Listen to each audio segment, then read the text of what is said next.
நாங்கள் அம்புருளங்காயெல்லாம் பிடுங்கி எடுத்துட்டோம். 1 கிலோ அம்புருளங்காய் வரும் எங்களுக்கு. தோலை சீவி எடுப்போம். நாங்களெல்லாம் சீவி எடுத்துட்டோம். எல்லாம் நாங்கள் வெட்டி எடுத்துட்டோம். நான் இதுக்காக நல்லா தண்ணி விட்டு அவிக்க விட போகிறோம். தண்ணி கொஞ்சம் கூட விடணும். எங்களுக்கு அம்புருளங்காய் அவிஞ்சு கொண்டு இருக்குது. கொஞ்சமாக உப்பு சேர்க்குறேன். இப்பட்டு கொஞ்சம் திக்காக வந்துட்டுது. ஒட்டாமல் உருண்டு கொண்டு வரும். அப்போ தான் அந்த பதம் தான் எங்களுக்கு பழுதாகாமல் இருக்குது. நாங்கள் இந்த பதத்தில் கொஞ்சம் கைவிடாமல் கிண்டிக்குவோம். இந்த பதம் எங்களுக்கு ஓகே. நாங்கள் இறக்கி எடுக்க போகிறோம். பாருங்க, ஊற்றுறதும் தண்ணியாக இல்லை, அப்படியே சுரண்டு ஊற்றுது. இதில் பழுதாகாது. சட்டியிலே விட்டு எங்களுக்கு. வணக்கம் உறவுகளே. இன்றைக்கும் பார்த்தீங்கன்னா ஒரு அருமையான சமையல் காணொலி ஒன்று தான். இன்றைக்கு நாங்கள் என்ன செய்ய போகிறோம்னு பார்த்தீங்கன்னா அம்புருளங்காயில் ஜாம் தான் செய்ய போகிறோம். அதுக்கு தேவையான அம்புருளங்காய் நாங்கள் எங்களை விட்டு நிற்கிற மரத்திலே பிடுங்கி எடுக்கிறதுக்காக தான் அம்புருளங்காய் மரத்தடியில் நிற்கிறோம். இப்போ இந்த மரத்தில் பிடுங்கி தான் நாங்கள் இன்றைக்கு ஜாம் செய்ய போகிறோம். அப்போ இந்த அம்புருளங்காய் ஜாம் எப்படி செய்கிறன்றது தான் இந்த காணொலியில் பார்க்க போகிறீங்க. இது ஒரு அருமையான காணொலியாக இருக்கும். வாங்க அப்படியே காணொலிக்குள்ளே போகலாம். இப்போ பார்த்தீங்கன்னா இந்த தடியாலாம் மேலே இருக்கிற காயெல்லாம் பிடுங்கி எடுக்கணும். அதில் உயரத்துலாம் கிடக்குது, பெரிய மரமாக வளர்ந்துது.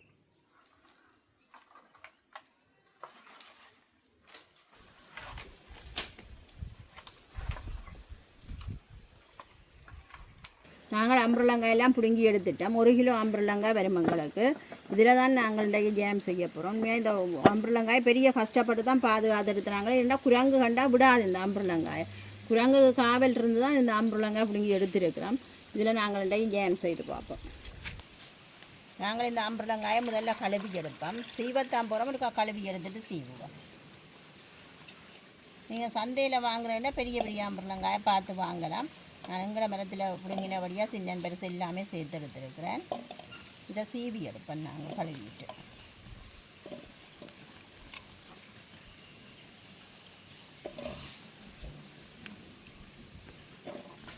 அம்புருளங்காயை சீவி எடுப்பேன். தோலை சீவி எடுப்பேன் நாங்கள்.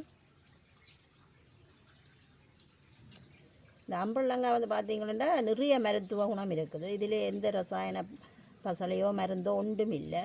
நாங்கள் மரத்தை நட்டால் அது வளர்ந்து காய்க்கும். இந்த அம்புருளை மரத்தில் 2 இனம் இருக்குது. ஒன்று பெருசாக வரும், ஒன்று சின்ன நானன்று காய்க்கும். இது எங்களை வீட்டை நிற்கிறது. இப்போ நாங்கள் காய் பிடிங்கினது பெரிய மரத்தில். சின்ன மரம் நிற்கிது எங்களை விட்ட, ஆனாலும் காய்க்கல. பூத்துருக்குது. நான் பார்த்துட்டேன், பூத்துருக்குது, இன்னும் காய்க்கல. அது ஒரு கொஞ்சம் இடத்துல நிற்கும். ஒரு சின்ன இடத்துல நின்று நிறைய காய் காய்க்கும். இது பெரிய இடத்தை பிடிச்சி கொண்டு நிற்கும். பெரிய மரம், மாமரம் மாதிரி பெரிய மரமாக வரும். கடை வளர்ந்தும் வந்துடும். ஓ, பார்த்து கொண்டிருக்க வளரும். இப்படி நாங்கள் சீவி எடுத்தால் சரி. அந்த காய்படி தோரோட சாப்பிட்றதையும் விட சீவி போட்டு சாப்பிட இனிப்பாக இருக்கும். சும்மா சாப்பிடலாம். இப்போ சுகர்காரர் எல்லாம் இந்த சீவிட்டு சும்மா சாப்பிடலாம். சுகர்காரர் தான் இந்த அம்புருளங்காய் தேடி தேடி வாங்கி சாப்பிட்றேன். சுகருக்குன்னு எல்லாம் இது.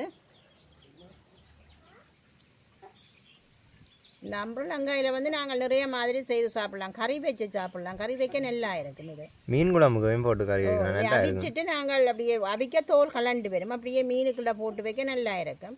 தனியாகவும் கறி வைக்கலாம். தனியாக கறி வச்சு சொட்டு கேட்க கொஞ்சம் சீனி போடணும். புளிப்பு தன்மையான இதுக்கு கொஞ்சம் சீனி போட்டால் நல்லா இருக்கும். அப்படி நிறைய மாதிரி டபுள் மாதிரி பிரட்டி எடுக்கலாம். பல மாதிரி செய்து சாப்பிடலாம் இந்த அம்புருளங்காய். நாங்கள் இந்த அம்புருளங்காய் டெவல் மாதிரி பிரட்டி எடுத்து ஏற்கனவே வீடியோ போட்டுருக்குறோம். டெவல் செய்த நாங்கள் நல்ல டேஸ்ட்டாக இருக்கும். நல்லா இருக்கும். எல்லா சுவையும் செய்கிறேன். இனிப்பு புளிப்பு உரைப்பு எல்லாம் செய்கிறதுக்கு நல்லா இருக்கும் அம்புருளங்காய். அதை விட நிறைய மருத்துவ குணம் இருக்குது. முந்தியெல்லாம் பார்த்தா இந்த அம்புருளங்காய் உண்மையாக தேடித்தான் எடுக்கணும், கிடைக்காது. இப்போ வீட்டுக்கு வீடு இந்த மரம் நிற்கிது. குரங்கிலேருந்து பாதுகாத்துட்டு சரி, மற்றும்படி வீட்டுக்கு வீடு நிற்கிது. நிறைய இடத்துல இப்போ இங்கால காய்க்க தொடங்கிட்டது மரங்கள் எல்லாம். நிறைய காய் நாங்கள் தேவையான நேரத்தில் எடுத்துக்கொள்ளலாம். நிறைய ஒரு சீசன் காய் தான். இப்போ நெடுக காய்க்கும் மண்டி இல்லை, ஒரு சீசனுக்கு தான் காய்க்கும். நாங்களெல்லாம் சீவி எடுத்துட்டோம். இதையே நாங்கள் வெட்டி எடுக்க போகிறோம். உங்களுக்கு ஒரு விதை இருக்குத்தானே, அது எடுக்கிறதுக்காக வெட்டுறேன்.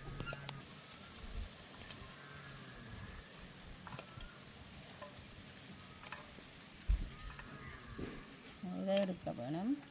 அதுக்காக தான் வெட்டி எடுக்கிறோம். மற்ற சின்ன நாளாக எங்களுக்கு அவியறதும் வேகமாக அவியும் தானே.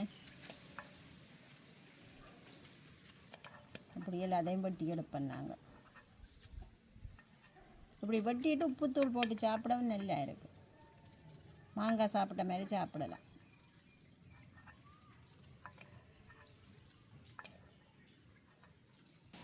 நாங்கள் இந்த வெட்டிட்டோம். இன்னும் ஒரு கொஞ்சம் தான் வெட்டை இருக்குது. வெட்டி முடித்தோம்னா சரி.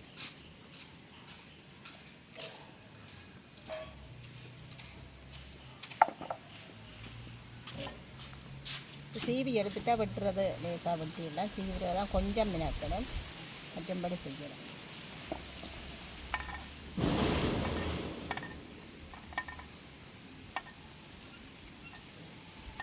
எல்லாம் நாங்கள் வெட்டி எடுத்துட்டோம். எப்படி இருக்குது வட்டி எடுத்தோண்டு பாருங்கள். இப்படியே வட்டிட்டு நாங்கள் பால் கறியெல்லாம் வைக்கலாம், நல்லா இருக்கும் இதை பால் கறி வைக்க. இப்போ நான் இதை கழுவி எடுக்க போகிறேன். கழுவிட்டு தான் சீவினா வெட்டினா அப்புறம் முறுக்கா கழுவ போகிறேன்.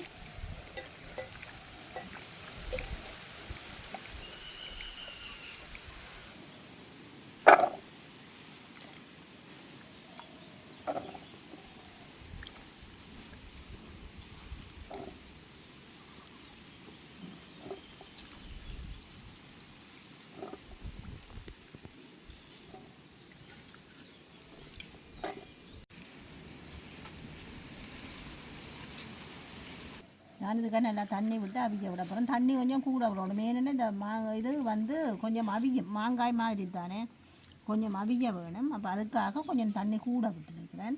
இதை நல்லா அவிக்க வேணும். அப்படியே அடுப்பில் ஒன்று வச்சு எனக்கு அடுப்பு நல்லா எரியுது. நான் அடுப்பில் வைக்கிறேன். வச்சுட்டு எரிச்சா சரி, எனக்கு அவிஞ்சு தந்தா சரி. எங்களுக்கு அம்புலங்க அவிஞ்சு கொண்டு இருக்குது, நல்லா கொதிச்சு அவியுது. இன்னும் கொஞ்சம் அவிய இருக்குது. இன்னும் விட்ட தண்ணி நிறைய நிற்கிது, அதை வற்றணும். எங்களுக்கு அவிஞ்சு வற்றினாத்தான் நாங்கள் அப்புறம் சீனி சேர்க்கலாம், நல்லா அவியும். இந்த தண்ணியும் வற்றத்தான் எங்களுக்கு அம்புலங்க நல்லா அவிஞ்சு வரும். ஓரளவு அவிஞ்சிட்டு இதுக்குள்ளே நான் கொஞ்சமாக உப்பு சேர்க்கிறேன். இனிப்பு சேர்த்தாலும் கொஞ்சம் உப்பு சேர்த்தா தான் ஒரு நல்ல சுவையாக இருக்கும். அதுக்காக கொஞ்சமாக உப்பு சேர்க்க வேணும். நாங்கள்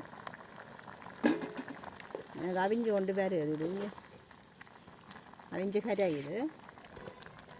இப்படி மசிச்சும் விடலாம். சில பேருக்கு அந்த சின்ன துண்டு துண்டாக கடிபடைக்க விருப்பமாக இருக்கும் தானே, கொஞ்சம் துண்டு துண்டாயும் விடலாம். கொஞ்சம் கடிபடைகளை டேஸ்ட்டாக இருக்கும். நீங்களும் உங்களோட விருப்பத்துக்கு ஏற்ற மாதிரி அதை செய்து கொள்ளலாம். நல்லா மசிச்சு கூழாயும் எடுக்கலாம், அல்லது கொஞ்சம் துண்டாக விடலாம். நான் இதுக்கு சீனி சேர்க்க போகிறேன். 1 கிலோ அம்புலங்காய்க்கு 600 கிராம் சீனி தான் இதனுடைய அளவு. நான் கொஞ்சம் குறைச்சி 400 கிராம் சீனி தான் சேர்க்கிறேன். ப்ரௌன் சுகர் தான் சேர்த்துருக்கிறேன்.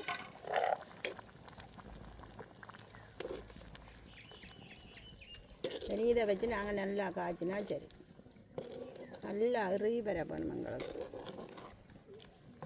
சீனி உருவேக கொஞ்சம் தண்ணியாக வரும். எங்களுக்கு அம்புலங்க அவிய கரைஞ்சி வந்து கொண்டே இருக்குங்க. வேறுங்க நான் துண்டாக இருக்கட்டும் யோசிச்சுன்னா அது அவிய கரைஞ்சி வருது.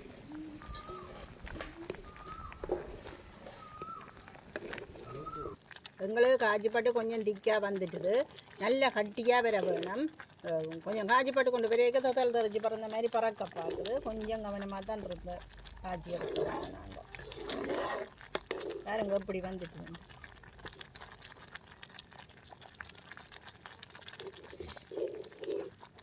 தெரிஞ்சு பறக்குது. நல்லா கட்டியாக வந்தால் தான் எங்களுக்கு பழுதாகாமல் கடை நாளைக்கு இருக்கும். எப்படி வந்துட்டு எங்களுக்கு கொஞ்சம் கட்டியாக வந்துட்டுது. சட்டியிலே ஒட்டாமல் உருண்டு கொண்டு வருவோம். அப்போ தான் அந்த அப்பதம் தான் எங்களுக்கு பழுதாகாமல் இருக்கும். கடை நாளைக்கு இருக்கும். 15-20 நாளைக்கு நாங்கள் வச்சு சாப்பிடலாம். அப்படி செய்வோம்டா. நான் இன்னும் கொஞ்சம் காய்ச்சா போகிறேன். கொஞ்சம் நல்லா அருகி வரட்டும். எப்படி ஊற்றுதல்லோ கொஞ்சம் கட்டியாக வரட்டும். இப்படி ஊற்றாமல் கட்டியாக வரட்டும். அடிப்பிடிக்கப்படாது. நாங்கள் கிண்டி கொண்டே இருக்கோம்.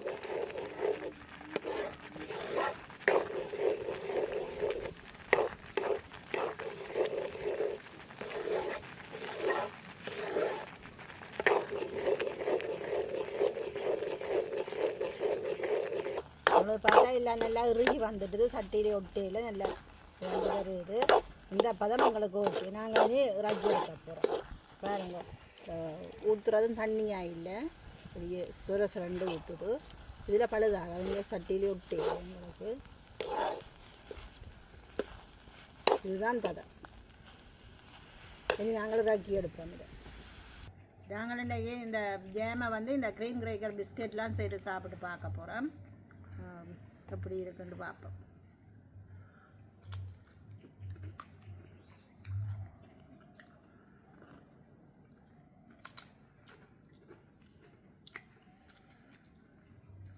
ஜாம் வந்து பாக்கிதமாக தான் இருக்குது, நல்லா புளிப்பு இனிப்பெல்லாம் செய்கிறதுக்கு நல்லா சூப்பராக இருக்குது. இந்த ஜாம் வந்து நாங்கள் ஒரு கண்ணாடி பாட்டிலாம் அடைச்சி வைக்கணும். சில பேருக்கு பழுதாகுதுன்னு பார்ப்பீங்க. இந்த நாங்கள் வந்து இந்த கரண்டியால் எடுப்போம் தானே, இந்த கரண்டியை எடுத்துட்டு திரும்ப நாங்கள் எடுக்க இந்த கரண்டியை கழுவிட்டு ஈரத்தோடு வச்சோம்னா பழுதாகும். இப்போ நாங்கள் ஈரம் இல்லாத ஒரு சின்ன கரண்டியாக உள்ளுக்கே வச்சிடணும் போத்தல்ல. அப்படி வச்சு நாங்கள் பாவிக்க பழுதாகாது. நாங்கள் திரும்ப எடுத்து கழுவி வைக்க பழுதாகும். உண்மையில் அம்பரலங்காய் ஜாம் சூப்பராக இருக்குது. நீங்கள் சொல்லுங்க எப்படி இருக்குன்னு. நல்ல புளிப்பும் இனிப்பும் சேர்ந்த சுவை இது. மற்ற நிறைய விட்டமின் சியும் இதில் இருக்குது தானே. இந்த புளிப்பு இருக்கிறபடியாக விட்டமின் சியும் இதில் நிறைய இருக்கும். அதோடு சேர்ந்து நிறைய சத்துக்களும் இதில் இருக்குது. மற்ற ஒரு ரசாயனம் இதுகளும் இல்லாததான் அம்பரலங்காய் வந்து நேரடியாக மரத்தில் இருந்து எடுக்கப்பட்டு நாங்கள் செய்திருக்கிறோம். அம்பரலங்காயில் நிறைய சாப்பாடெல்லாம் செய்யலாம். இப்போ லெவலெல்லாம் போடலாம், மற்ற வெள்ளைக்கறி வைக்கலாம், ஜாம் காய்ச்சலாம், நிறைய இதுகள் இருக்குது. இதில் காய்ச்சக்கூடிய மாதிரி இருக்குது. அப்போ நீங்களும் உங்களோட வீடுகளில் இதை மாதிரி செய்து சாப்பிடுங்க. நிறைய டேஸ்ட்டு இந்த சின்ன பிள்ளைங்க நான் விரும்பி சாப்பிடும். டேஸ்ட்டு கூடினது எல்லாருக்கும் விரும்பி சாப்பிடுங்க. அப்போ நீங்களும் எல்லோரும் செய்து வீடுகளில் சாப்பிடுங்க, உங்கள் வீட்டில் சாப்பிடுங்க. அப்போ நாங்கள் இதோட இந்த காணொலியை முடிச்சு கொள்கிறோம். பாய்.